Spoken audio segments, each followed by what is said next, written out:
This is an NBC News special report. Here's Tom Yamas. And good day. We are coming on the air with a historic moment on Capitol Hill. King Charles is about to address a joint meeting of Congress on the second day of his state visit to the U.S. We're seeing live pictures inside the House chamber. Of course, Vice President J.D. Vance there and Speaker Mike Johnson awaiting for the announcement of His Majesty the King. He's just the second British monarch ever to address Congress. His mother, Queen Elizabeth II, did so in 1991. The King is expected to focus on the shared democratic values between the U.S. and the U.K., reaffirming the importance of the so-called special relationship. Despite recent disagreements, President Trump is not in attendance this afternoon, though he welcomed the King to the White House in a formal ceremony yesterday and, of course, again this morning. We also expect the King to address Saturday's shooting at the White House Correspondents' Dinner. NBC News Chief Capitol Hill correspondent Ryan Nobles joins us from inside the House chamber. Ryan, I'll let our viewers know that at any moment we're awaiting the House Sergeant-at-Arms, William McFarland, to announce the arrival of the King, and we will take that moment live. The big question on this trip was, can the King help mend the relationship between the president and the UK? There's obviously some bad blood right now because the president says the UK, as our closest ally, did not essentially get the US's back in its war with Iran that is still ongoing, I should say. And the second part of all of this, the Epstein part of this, Ryan. And, of course, we know what happened with King Charles's brother, Andrew, and the Epstein victims that have demanded justice from him and from others. Andrew, of course, stripped from all of his royal ties. But it is unclear if he's going to address Epstein here. It most likely he will not. Correct, Ryan? Yeah, we're not expecting that today, Tom. In fact, the King has gone out of his way not to address that subject at all, at least publicly, during his visit here to the United States. And so we do not expect it to come up during this speech here in the next couple of minutes. But what we do expect is for a bit of a charm offensive. And that's generally what the King's responsibility is when he makes trips like this to foreign countries, particularly here to the United States, to reaffirm the shared values between the United States and the United Kingdom. And we've already seen him doing that. He was here earlier in the day, held a joint meeting with the Republican and Democratic leadership from both the House and Senate. And in this speech here today, he's expected to especially hone in on the long-term relationship that the two countries have had, the shared values, and the future that he hopes the two countries can forge together going forward. There's a couple of things to look for over the course of this speech, Tom, that will be a bit different than a State of the Union, which is normally the type of big speech that we're accustomed to seeing in this chamber. Yes, both members of the House and Senate will be in the room for this speech, but different from a presidential address will be that the King's spouse, Queen Camilla, is expected to join him as he processes through the chamber, and she will actually be seated on the dais, different than what we've seen with State of the Unions, where the presidential spouse, the First Lady, would be sitting in the gallery and would watch the speech from up above. There's also some question as to whether or not what type of greeting King Charles will receive as he walks down into the chamber.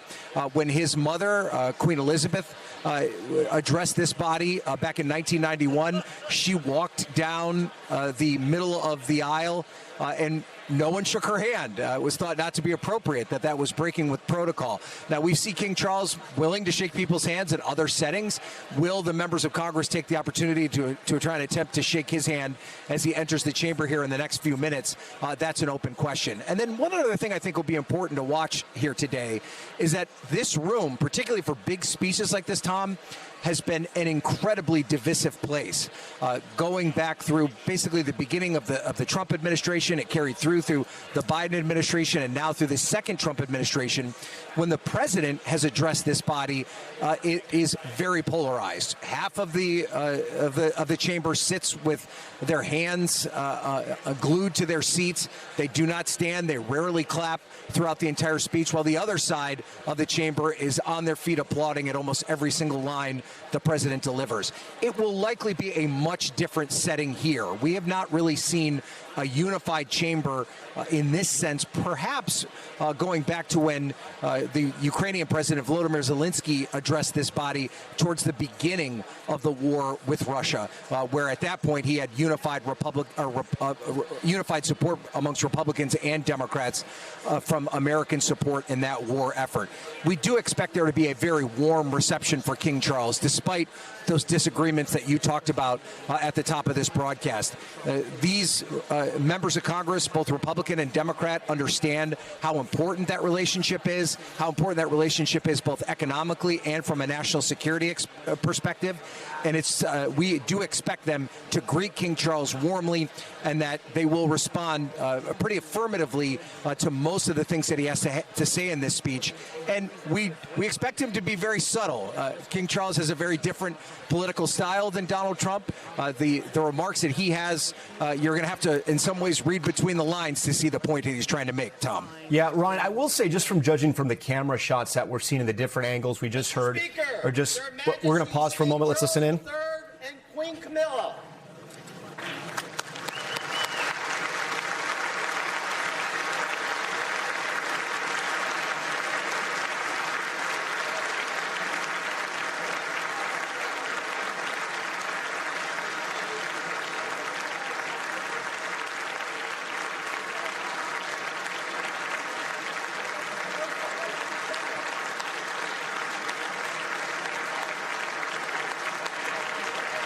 We just heard the House Sergeant at Arms, William McFarland, announcing the arrival, and we see him there, of His Majesty King Charles III, his wife, of course, Her Majesty Queen Camilla, just behind him, as King Charles makes his way, walking a little bit fast, down the middle of the House chamber there, and about to address both the Senate and the House that have gathered for him. The Vice President there shaking his hand, the Speaker, Mike Johnson, as well. We expect these remarks to be around 10 minutes, maybe a little bit longer than that. We're going to take these remarks in their entirety. Again, this is only the second time that a monarch has addressed the House chamber in this way. His daughter, I should say his mother, the only other monarch to do this. The king receiving a very jovial and very energetic response, again, from both Republicans and Democrats there in the House chamber.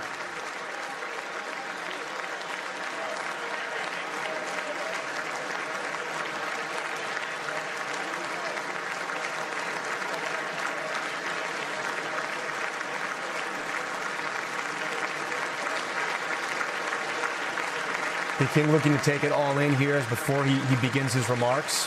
And again, we're expecting the king to talk about the strength of the bonds between the U.S. and the U.K. and in some ways hoping to restore those bonds. Let's listen in.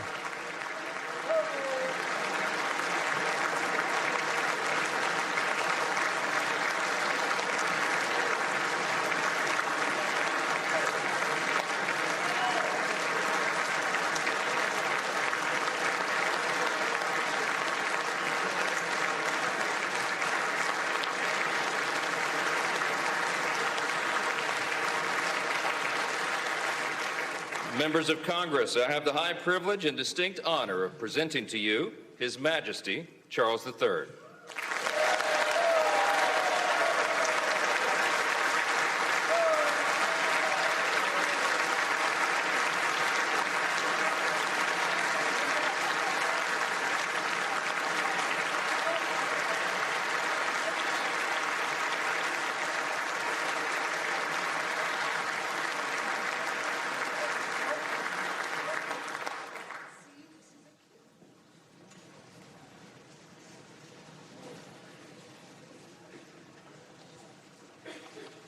Mr. Vice President, Mr. Speaker, members of Congress, representatives of the American people across all states, territories, cities, and communities.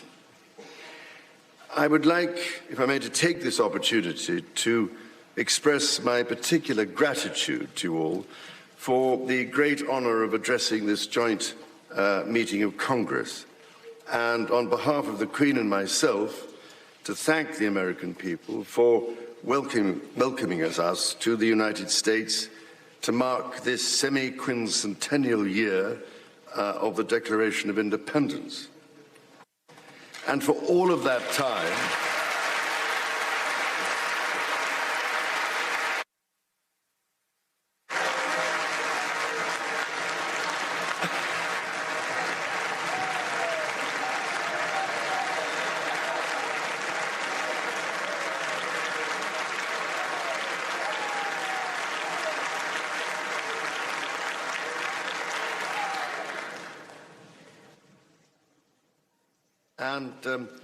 for all of that time, our destinies as nations have been interlinked.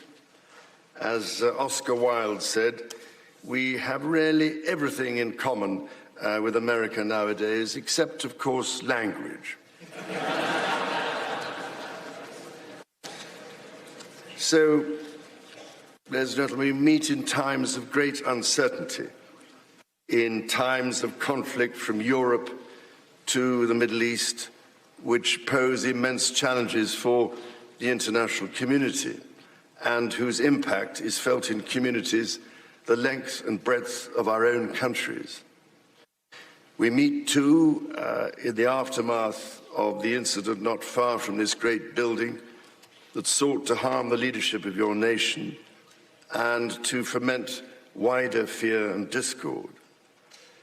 Let me say with unshakable resolve, such acts of violence will never succeed.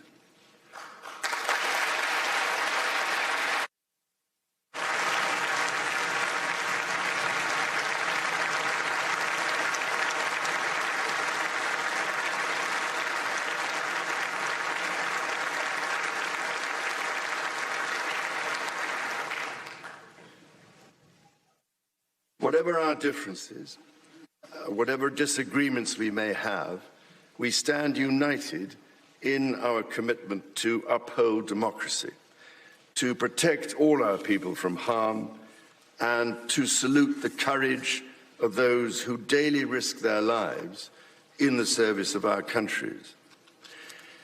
Standing here today, it is hard not to feel the weight of history on my shoulder, because the modern relationship between our two nations and our own peoples spans not merely 250 years, but over 4 centuries. It is extraordinary to think that I am the 19th in our line of sovereigns to study with daily attention the affairs of America. So I come here today with the highest respect for the United States Congress, this citadel of democracy created to represent the voice of all American people to advance sacred rights and freedoms. Speaking in this renowned chamber of debate and deliberation, I cannot help but think of my late mother, Queen Elizabeth, who in 1991 was also afforded this signal honor and similarly spoke under the watchful eye of the Statue of Freedom above us. Today, I am here on this great occasion in the life of our nations to express the highest regard and friendship of the British people to the people of the United States. Now, as you may know, when I address my own Parliament at Westminster, we still follow an age-old tradition and take a Member of Parliament hostage, holding him or her at Buckingham Palace until I am safely returned. These days, we look after our guests rather well, to the point that they often do not want to leave. I don't know, Mr. Speaker, if there were any volunteers for that role here today.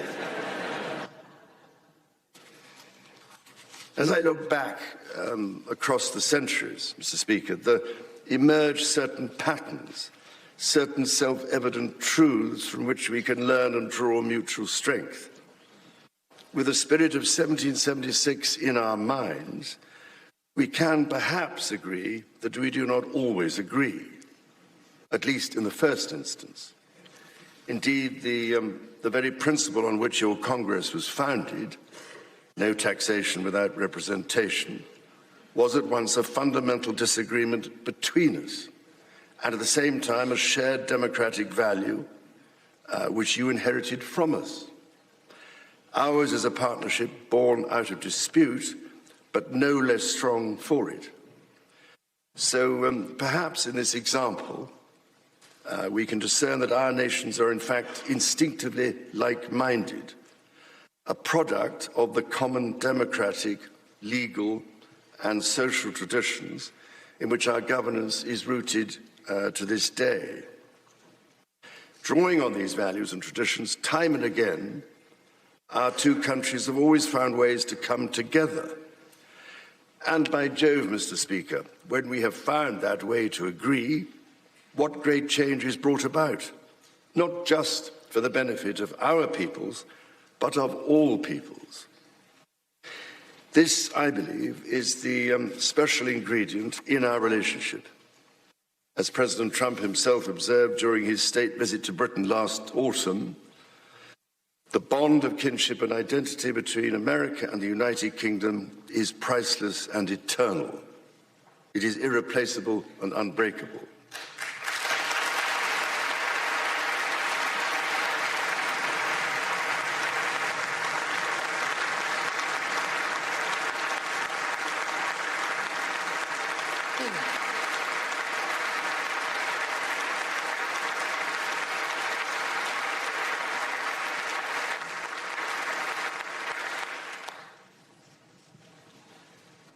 Mr. Speaker, this is by no means my first visit to Washington, D.C., the capital of this great republic. It is, in fact, my 20th visit to the United States and my first as King and head of the Commonwealth. This is a city which symbolizes a period in our shared history, or what Charles Dickens might have called a tale of two Georges.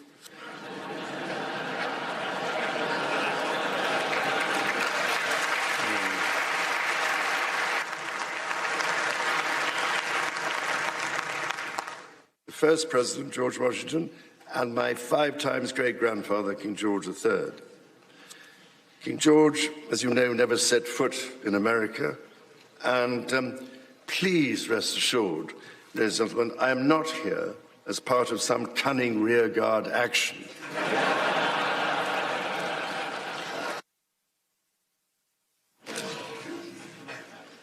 The Founding Fathers were bold and imaginative rebels with a cause.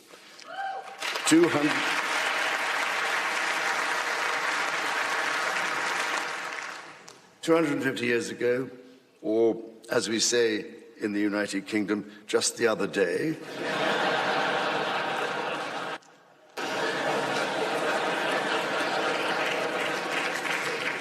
they declared independence.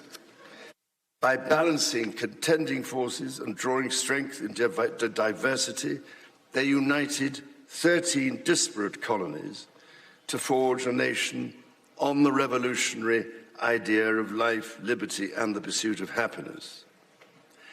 They carried with them and carried forward the great inheritance of the British Enlightenment, as well as the ideals which had an even deeper history in English common law and Magna Carta.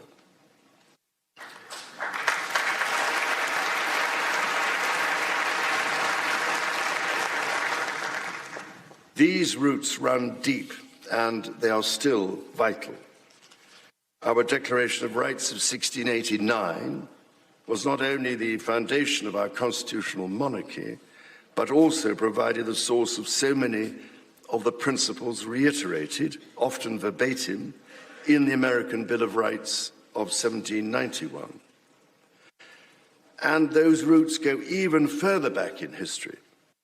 The US Supreme Court Historical Society has calculated that Magna Carta is cited in at least 160 Supreme Court cases since 1789, not least as the foundation of the principle that executive power is subject to checks and balances.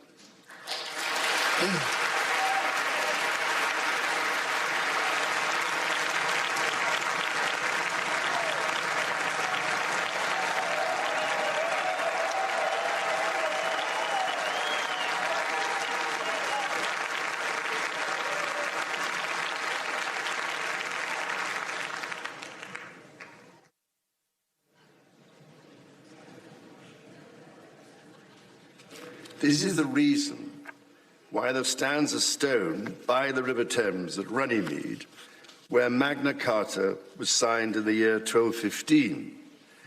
This stone records that an acre of that ancient and historic site was given to the United States of America by the people of the United Kingdom to symbolize our shared resolve in support of liberty and in memory of President John F. Kennedy.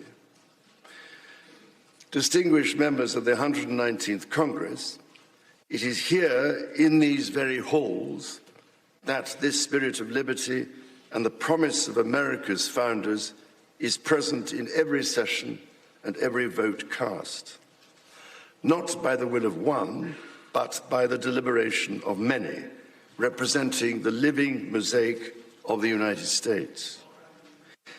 In both of our countries, it is the very fact of our vibrant, diverse, and free societies that gives us our collective strength, including to support victims of some of the ills that so tragically exist in both our societies today. And, Mr. Speaker, for many here, and for myself, the Christian faith is a firm anchor and daily inspiration that guides us, not only personally,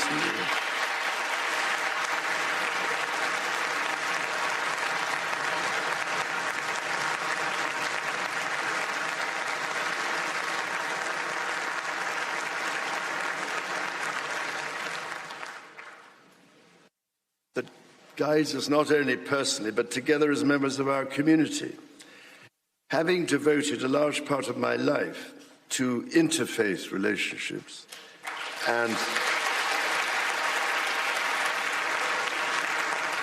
greater understanding, it is that faith in the triumph of light over darkness which I have found confirmed countless times.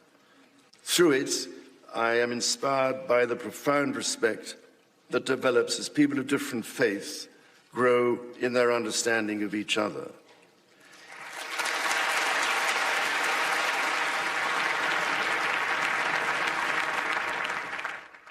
It is why, it is my hope, my prayer, that in these turbulent times, working together and with our international partners, we can stem the beating of plowshares into swords.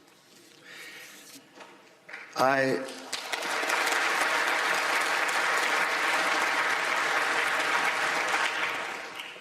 am mindful that we are still in the season of Easter, the season that most strengthens my hope.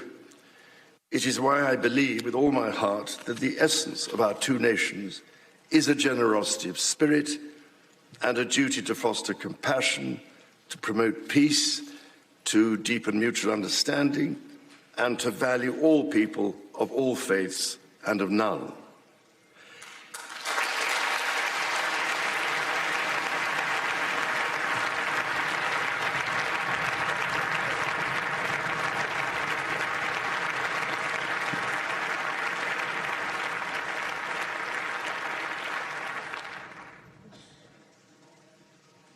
The alliance that our two nations have built over the centuries, and for which we are profoundly grateful to the American people, is truly unique. And that alliance is part of what Henry Kissinger described as Kennedy's soaring vision of an Atlantic partnership based on twin pillars, Europe and America.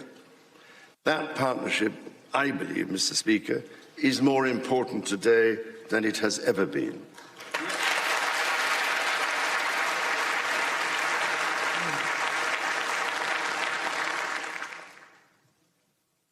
The first reigning British sovereign to set foot in America was my grandfather, King George VI.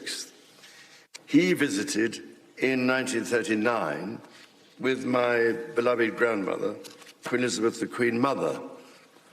The forces of fascism in Europe were on the march, and sometime before the United States had joined us in the defense of freedom, our shared values prevailed. Today, we find ourselves in a new era, but those values remain.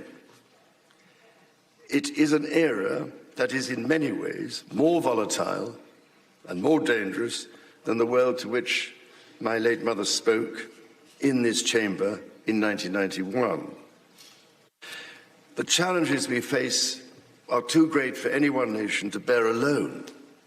But in this unpredictable environment, our alliance cannot rest on past achievements or assume that foundational principles simply endure.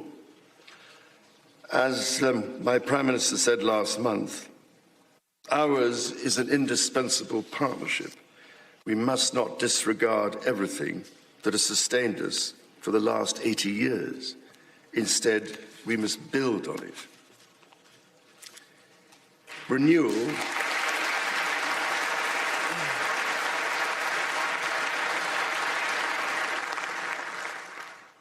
Renewal today starts with security.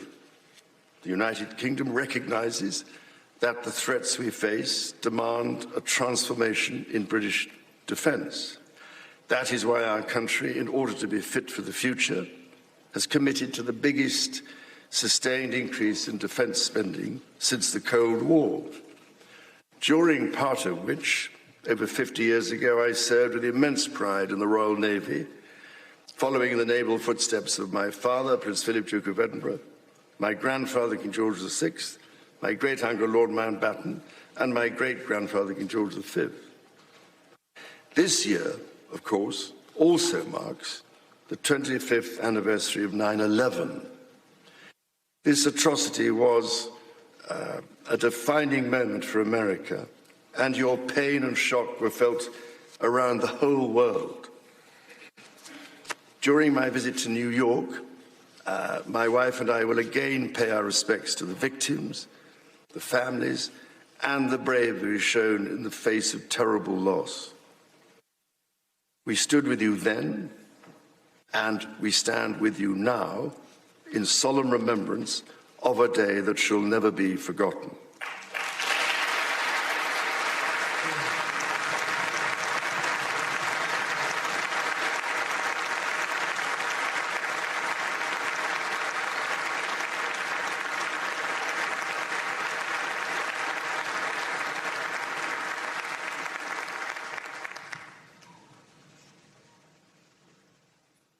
In the immediate aftermath of 9/11, when NATO invoked Article 5 for the first time, and the United Nations Security Council was united in the face of terror, we answered the call together, as our people have done so for more than a century, shoulder to shoulder through 2 world wars, the Cold War, Afghanistan, and moments that have defined our shared security. Today, Mr. Speaker, that same unyielding resolve is needed for the defence of Ukraine and her most courageous people.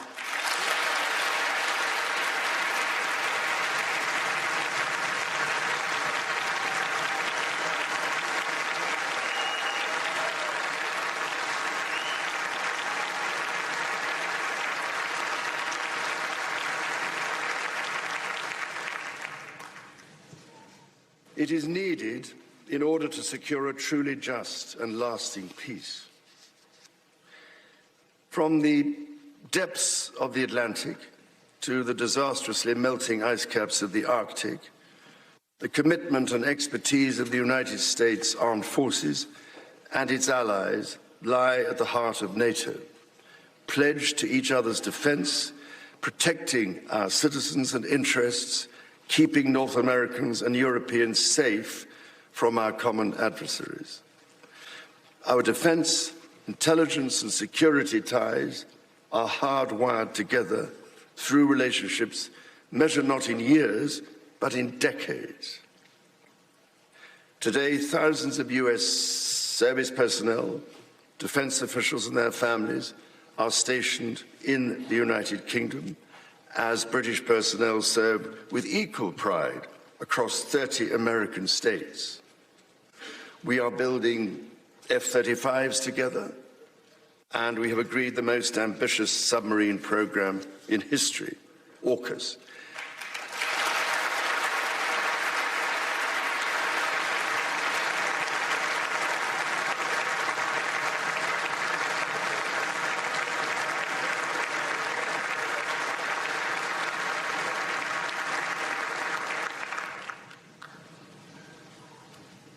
And we are doing it in partnership with Australia, a country of which I'm also immensely proud to serve as sovereign. We do not embark on these remarkable endeavours together out of sentiment. We do so because they build greater shared resilience for the future, so making our citizens safer for generations to come. Our common ideals were not only crucial for liberty and equality, they are also the foundation of our shared prosperity. The rule of law, the certainty of stable and accessible rules, an independent judiciary resolving disputes and delivering impartial justice. These features created the conditions for centuries of unmatched economic growth in our two countries. This is why our governments are concluding new economic and technology agreements to write the next chapter of our joint prosperity and ensure that British and American ingenuity continues to lead the world. Our nations are combining talent and resources in the technologies of tomorrow. Our new partnerships in nuclear fusion and quantum computing and in AI and drug discovery, holding the promise of saving countless lives. More broadly, we celebrate the $430 billion in annual trade that continues to grow, the $1.7 trillion in mutual investment that fuels that innovation, and the millions of jobs on both sides of the Atlantic, supported across both economies. These are strong foundations on which to continue to build for generations yet unborn. Our ties in education, research, and cultural exchange empower citizens and future leaders of both countries.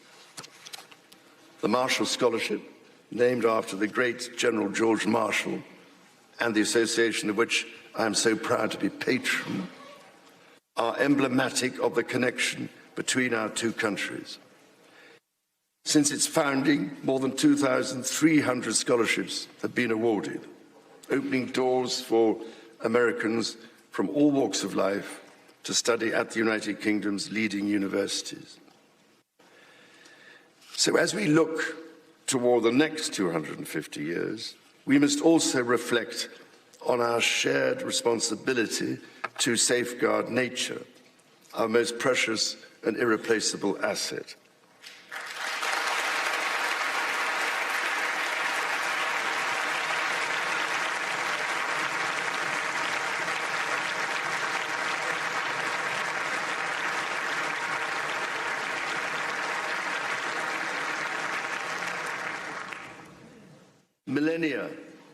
Millennia before our nations existed, before any border drawn, the mountains of Scotland and Appalachia were one, a single continuous range forged in the ancient collision of continents.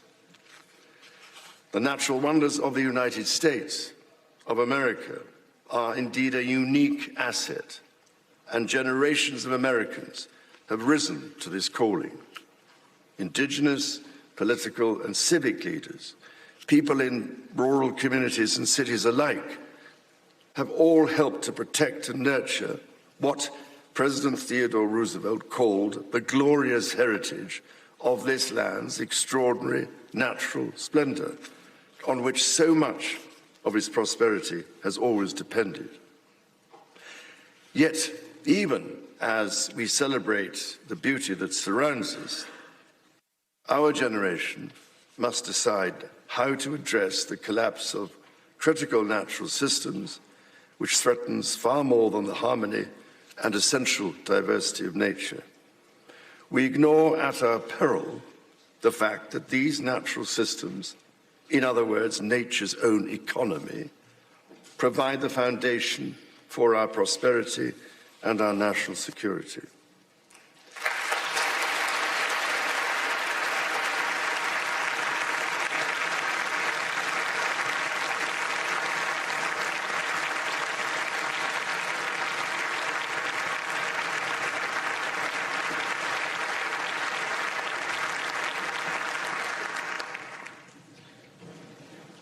The story of the United Kingdom and the United States is at its heart a story of reconciliation, renewal, and remarkable partnership. From the bitter divisions of 250 years ago, we forged a friendship that has grown into one of the most consequential alliances in human history. I pray with all my heart that our alliance will continue to defend our shared values with our partners in Europe and the Commonwealth and across the world. And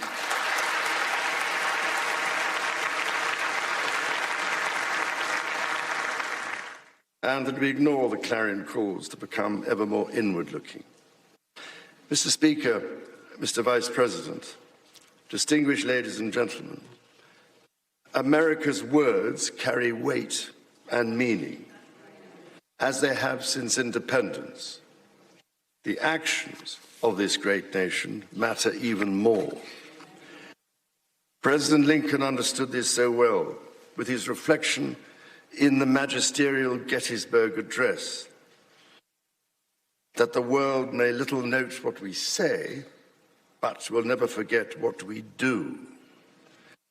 And so to the United States of America, on your 250th birthday, let our two countries rededicate ourselves to each other in the selfless service of our peoples and of all the peoples of the world. God bless the United States, and God bless the United Kingdom.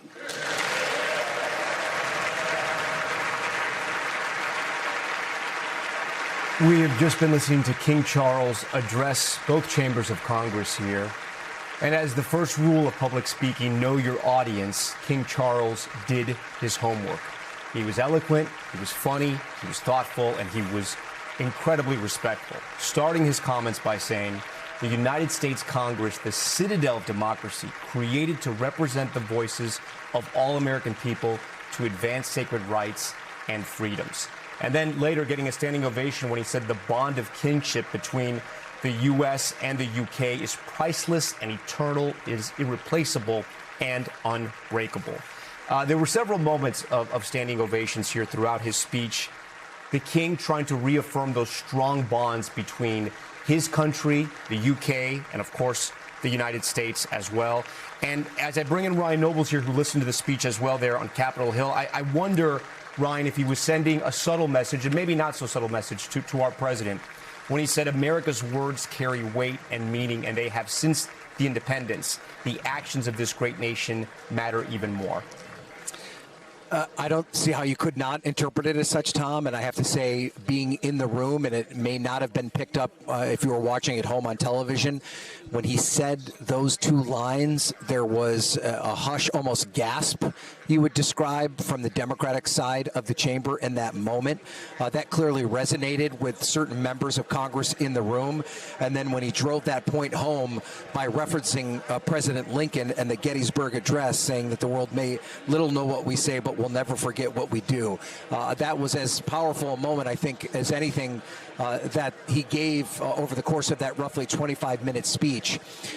And there were multiple opportunities for him to use his subtle nature to drive home a point. Right before that section that you had brought up, Tom, he talked all about how the United Kingdom and the United States need to reinforce their alliance, and that they will continue to defend our shared values with partners in Europe and the Commonwealth across the world. and that they ignore the clarion calls to become ever more inward-looking, which, of course, has been a degree of criticism for the Trump administration at different points. The other thing I think is a very interesting thing to point out, which you may not realize if you were watching at home, I had the prepared remarks in front of me, that the king did not at any point stray even a syllable away from the remarks that he had prepared to deliver here in this chamber. A very much a different approach than what we see from Donald Trump or even any other president. Bill Clinton was known to stray from his script from time to time to drive home a point. Even when he was interrupted by applause or laughter, Tom, he would go immediately right back to where he was in his prepared remarks. Just kind of an indication of the type of public speaker he is and the type of public figure he is, that he had a very specific plan in mind, a very specific message that he wanted to send, and he did not deviate from that goal even a little bit over the course of this speech, Tom. He showed no sign of nervousness, and when he concluded the speech, Ryan, both Republicans and Democrats were reaching across the aisle quite literally to shake his hand, to shake the Queen's hand as well. The speech there in the chambers, and this is somewhat rare, I know you alluded to this a little bit, but that both parties received this speech so well, it is clear there was something for everyone in this speech. But, you know, at times, especially when speeches are given in the House chamber, many times in the Trump era, they are speeches for an audience of one. And with that, I do want to bring in NBC News White House correspondent Monica Alba. That audience of one, of course, being President Trump. This is very early. The speech just wrapped up, you know, a minute or 2 minutes ago, Monica. Do we know, or how do you think, you cover the president every day, he's going to receive this speech?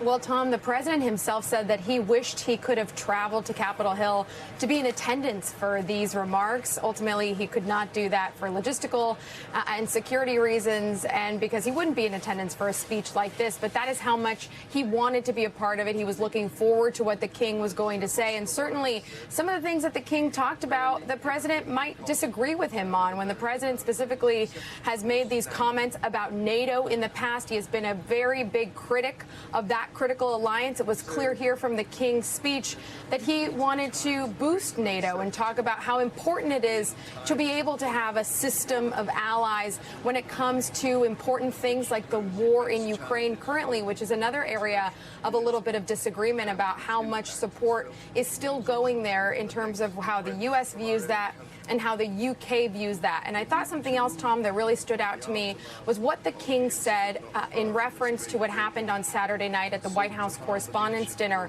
which is that any acts of violence that are intended to make people feel scared or back down from their daily lives, he says those will not be successful, that those kind of intended acts are never going to be successful. And that was one of the moments that received some of the greatest applause in the chamber. Monica, we thank you for that. I do want to go to Gabe Gutierrez as well, because there's another big story we're following. The former director of the FBI, James Comey, has been indicted once again.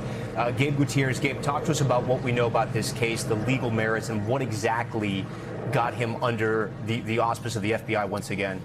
Well, Tom, we're still waiting for several details from the Department of Justice about the charges, the exact charges against him. But this all is related to this Instagram post back in May of 2025 that James Comey put on his account. That's according to two sources familiar with the matter. In that Instagram post, he posted a picture of seashells. You see it right there. The number is 8647. 47 referring to the President of the United States, Donald Trump, 47th President. 86, that is up for interpretation. Supporters of the president have interpreted that as a threat. 86 referring to potentially kill the president. For his part, James Comey says that he did not intend that. He took the photo down, and that number 86 has been used in a number of other contexts. For example, in restaurants, when an item is sold out, it can be interpreted to get rid of. So that is apparently what this case boils down to. Again, we're still waiting for more details from the DOJ, but this all comes, Tom, after this is the second time that Comey has been indicted. The DOJ indicting him over allegedly lying to Congress back in 2020. That case was dismissed because a judge ruled that the U.S. attorney who signed off on that indictment was unlawfully appointed. So far, we have not had any comment from James Comey on this latest indictment. But again, we're just learning that just a short time ago, according to two sources, that the federal grand jury in North Carolina, which is where Comey has his beach house, has returned an indictment against the former FBI director, Tom. All right, Gabe, we thank you for that. That's going to conclude this NBC News special report. We're going to have much more ahead on NBC News Daily and on our streaming network, NBC News Now, online at NBCnews.com always. I'll have a full wrap-up tonight on Nightly News. I'm Tom Llamas reporting from New York tonight. We thank you for watching. We thank you for watching, and remember, stay updated on breaking news and top stories on the NBC News app or watch live on our YouTube channel.